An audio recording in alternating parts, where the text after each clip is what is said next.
మరి ఆనాడు ఉమ్మడి ఆంధ్రప్రదేశ్లో ఉన్నప్పుడే మనకి ఇబ్బంది అవుతుంది కృష్ణా నది కర్ణాటకను దాటి రావడం అని చెప్పి పెద్ద ఎత్తున సుప్రీంకోర్టులో కేసేస్తే ఆల్మట్టి డ్యామ్ హైట్ పెరగకుండా ఉమ్మడి ఆంధ్రప్రదేశ్లోనే మనందరికీ కూడా స్టే వచ్చింది.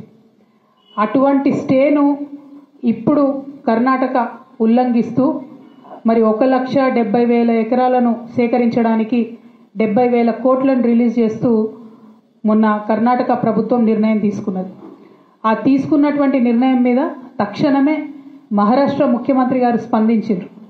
వీళ్ళు ఇట్లా 5 మీటర్లు ఎత్తు పెంచుకుంటే 100 టీఎంసీలు నీళ్లు నిల్వ కృష్ణాలో ఉంచుకుంటే మా మహారాష్ట్రలో 2 జిల్లాలు మునిగిపోతాయి కాబట్టి మేము దీనికి ఒప్పుకోము, మేము సుప్రీంకోర్టుకు పోతామని మహారాష్ట్ర ముఖ్యమంత్రి గారు, భారతీయ జనతా పార్టీ అక్కడ అధికారంలో ఉంది, వాళ్ళు ప్రకటించడం జరిగింది.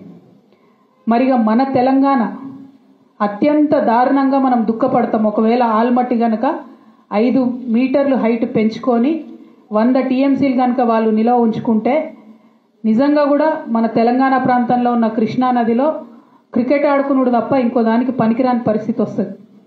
ఇప్పటికే నారాయణపూర్ దాటి ఆల్మట్టి దాటి మన తెలంగాణకి కృష్ణా నది రావడానికి ఆగస్టు దాటిపోతుంది. అయితే బీభత్సంగా వర్షాలు పడితే తప్పితే వరద రానటువంటి పరిస్థితి మనకి ఇప్పటికే ఉన్నది. అటువంటిది ఇంకొక 5 మీటర్లు పెంచితే 100 టీఎంసీలు నిల్వ ఉంచితే కృష్ణా నది అనేటటువంటిది కనుమరుగయ్యే పరిస్థితి కనబడుతుంది. మరి ఈ విషయం గౌరవ పెద్దలు రాష్ట్ర ముఖ్యమంత్రి గారు, కాంగ్రెస్ పార్టీలో ఉన్నటువంటి పెద్దలు ఇరిగేషన్ మంత్రి ఉత్తమ్ కుమార్ రెడ్డి గారు వీరికి అర్థం అవుతుందా అర్థం అవుతలేదా అనేటటువంటి మీమాంసలో బాధలో తెలంగాణ బిడ్డలందరూ కూడా ఉన్నారు ఇవాళ.